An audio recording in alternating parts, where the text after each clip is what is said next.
Welcome to nerdy side chapter 3 current electricity. चलिए start करते हैं। इस चैप्टर में हम 4 मेन कॉन्सेप्ट्स टारगेट करेंगे। इलेक्ट्रिक करंट का basic idea, Ohm's law, Kirchhoff's rules जो स्पेशली कॉम्प्लेक्स नेटवर्क्स के लिए हैं, और व्हीटस्टोन ब्रिज। ये सभी टॉपिक्स एग्जाम्स के लिए हाई वेटेज है, तो पूरा फोकस यहाँ रखना। सबसे पहले इलेक्ट्रिक करंट एक्चुअली होता क्या है? सिंपल टर्म्स में इट्स जस्ट चार्जेस का फ्लो। इमेजिन करो एक छोटा सा क्रॉस सेक्शनल एरिया। उस एरिया के अक्रॉस एक फॉरवर्ड डायरेक्शन में नेट कितना चार्ज फ्लो कर रहा है किसी गिवन टाइम t में, बस वही करंट है। इसका बेसिक फॉर्मूला है I = Q/T। और अगर इंस्टेंटेनियस करंट निकालना हो तो हमारा फॉर्मूला बनता है I = dQ/dt। करंट फंडामेंटली इसी rate of flow of charge को मेजर करता है। अब ध्यान देना, करंट हमेशा एक जैसा नहीं होता। दो मेन टाइप के फ्लोज होते हैं। एक होता है स्टेडी करंट, जो हमारी एवरीडे डिवाइसेस में मिलता है, जैसे एक सेल ड्रिवन क्लॉक या टॉर्च ले लो, जहां करंट एक कांस्टेंट रेट पर स्मूथली फ्लो करता है, बिल्कुल एक शांत नदी की तरह।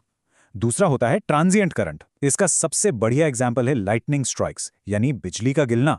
यहाँ चार्जेस क्लाउड से अर्थ तक बहुत हैवी अमाउंट में फ्लो करते हैं, बट सिर्फ कुछ मिलीसेकंड्स के लिए। ये स्टेडी बिल्कुल नहीं होता। इस चैप्टर में हमारा पूरा फोकस सिर्फ स्टेडी करंट्स पर ही रहेगा।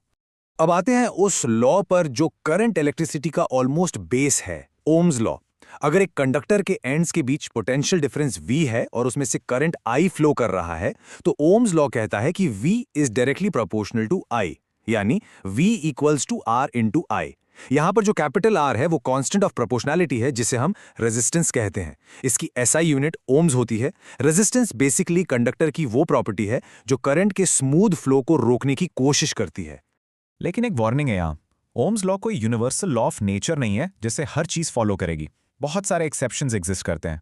हर डिवाइस का VI ग्राफ एक स्ट्रेट लाइन नहीं होता। एग्जाम में अक्सर नॉन ओमिक डिवाइसेस के एग्जाम्पल्स पूछते हैं।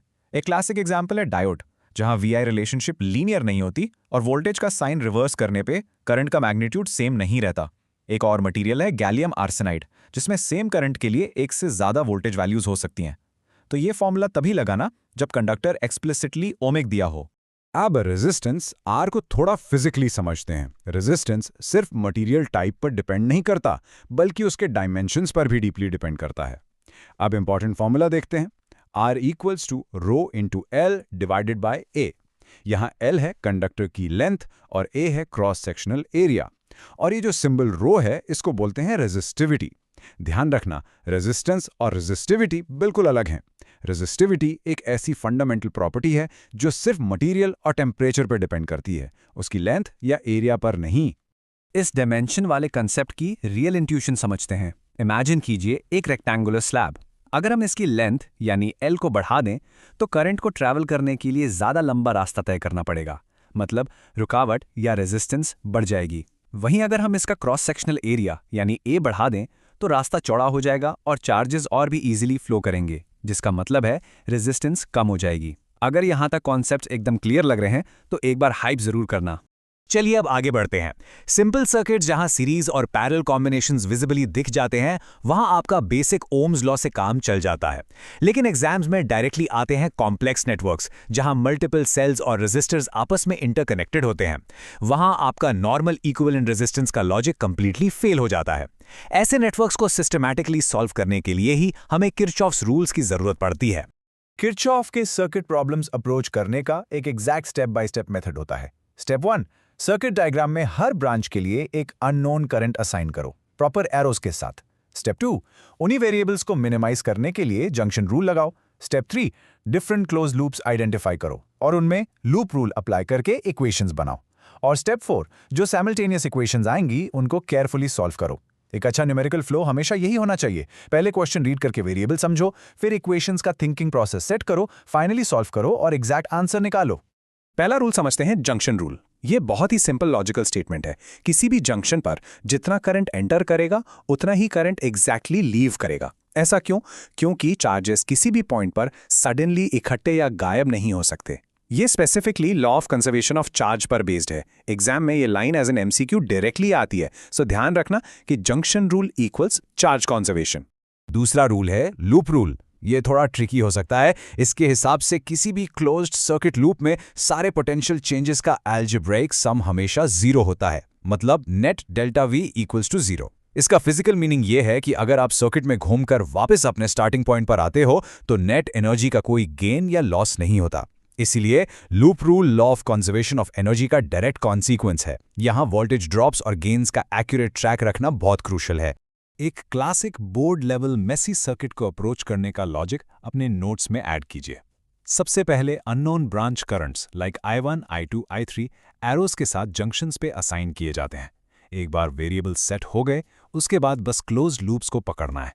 जैसे एक लूप ले लिया और उसके अराउंड चलते हुए साइन कन्वेंशंस के हिसाब से हम वोल्टेज इक्वेशंस लिखते हैं।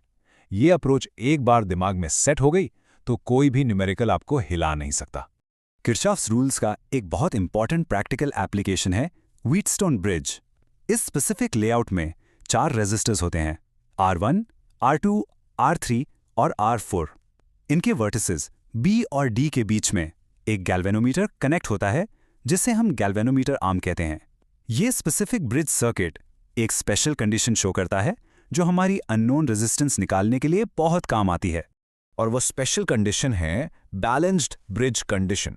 एक व्हीटस्टोन ब्रिज तभी बैलेंस कहलाता है जब सेंटर वाले गैल्वानोमीटर आर्म में 0 करंट फ्लो करे, यानी IG इक्वल 0। इस कंडीशन में दोनों साइड के रेजिस्टर्स का रेशियो परफेक्टली बराबर हो जाता है। R2/R1 इक्वल हो जाता है R4/R3 के।